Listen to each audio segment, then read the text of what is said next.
Couple points of client feedback. We've had the foundation has been in a slew of client-related calls for various reasons. I was just at a bar here in Park City with the head of digital from United Healthcare Group yesterday in Park City. That was a friend. And, I just wanted to share what is it that's important to clients that at least I was hearing over the past 10 days, share it with you guys. One is it's really all about the metadata. So like, how do you access the metadata? How are you enabling insights from an encrypted file without needing to use the full file? That was, probably the number one priority for numerous clients that we've talked to. Encryption is, table stakes. SOC 2 is actually table stakes. A lot of the, at least for the sample size we engaged with over the last week, it's not that the company itself has a SOC 2 requirement. It's their clients who are some of the more major Fortune 500 types. They have a SOC 2 compliance, and it's not like they're asking for it. But when your whole client base is based, is that type of organizational, that large scale enterprise, they prioritize SOC 2 just in case. They wouldn't want to risk losing any business over a compliance issue. And then ultimately, where does Filecoin play into this? It's very simple. You're doing this narrative on like, hey, we have this Web3 thing that gives you continuous proofs and it gives you control over your data. But like, those are the two oversimplistic bullets that we find people are presenting to clients, and how you visualize that it becomes extremely important. And it's like, all right, here's your CID, here's your timestamp proof of spacetime, the last one. You could double click on it, logs of all the stamp proofs, and then you have an understanding of like, okay, where are my copies? So like, if this is one file, I got 3 CIDs, per storage provider. And it's just visibility.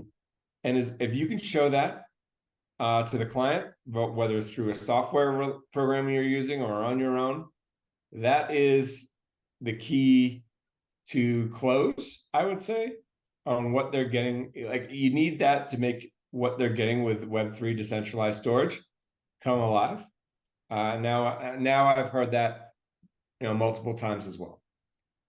So, I think they're getting it. There's curiosity there. One client had like, wow, this could really be a differentiator for our business. So, we're getting good market signal there, but open for discussion. What am I missing? What does everyone else hear?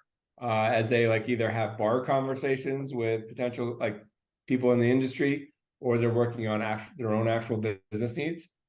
I'd love to hear some additional thoughts. Bob, you're the solution architect. What you got? Well, there are questions in the chat. I raised the fact that SOC 2 on a data center level is not equal to SOC 2 on an SP operation level. So that is a big differentiation to make. And Stu actually adds to that there's type 1, there's type 2. So it's a little bit more differentiated than, hey, we are SOC 2. So we must be careful in stating that some SPs are SOC 2 and others are not. The customer might actually have a different understanding of that, especially their legal advisors. Yeah. And then, yeah, as Stu rightfully mentions, encryption is easy, key management is hard. So, I mean, who owns the keys?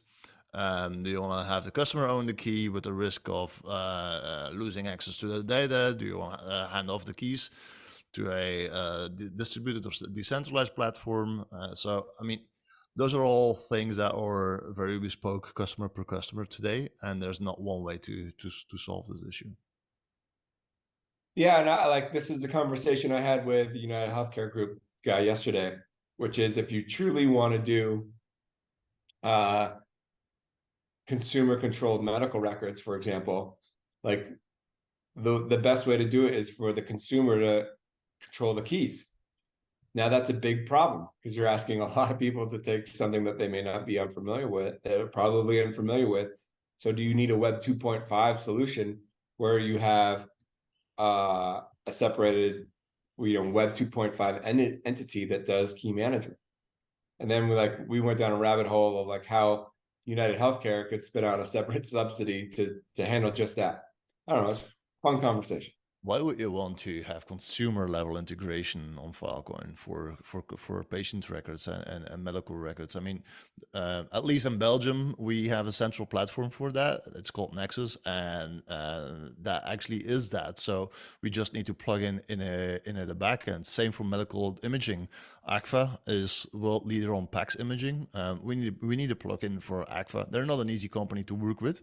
But we better fit at the back end than we are consumer oriented or customer front end, I think.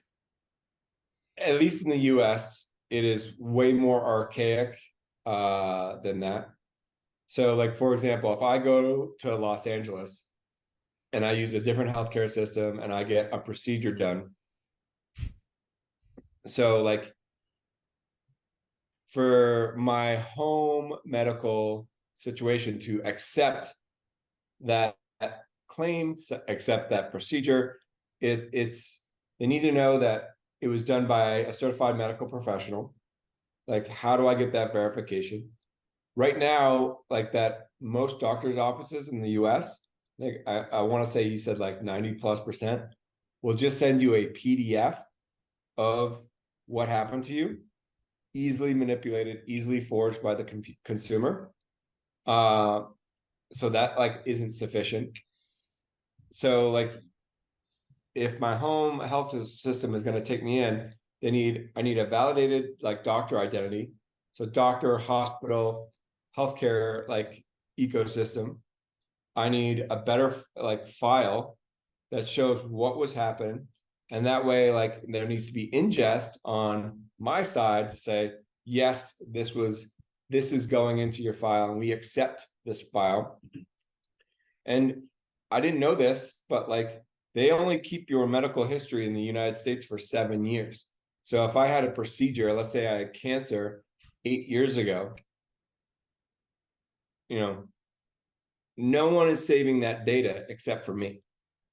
So when you think about like I think in America, at least, the perception is that, oh, it's my health record. They have everything that's ever happened to me and they can see it all. No, not the case. So the conversation was, how do you enable those who want control to have control? And then it really becomes like an access management issue, key management issue. And then like, how do you enable metadata sharing or actual data sharing? But again, like you need a coach and you need controls for the consumer. It was a really interesting beer.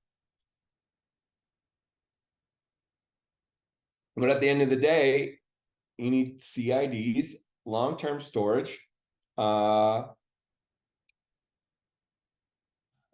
proof that like now you're putting the burden of proof on the individual to say, hey, when I share you these files, you have confidence that they're timestamped, they're from a valid provider, and that they haven't been tampered.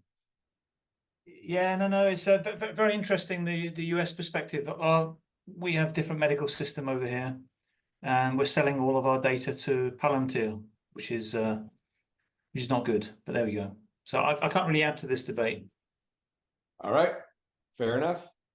Yeah, the healthcare debate is just a specific use case, something very top of mind for me because I had the conversation yesterday.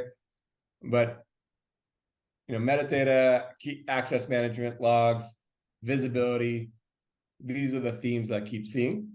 And I think the ease of use on how we illustrate these themes in action, it will just help close rate.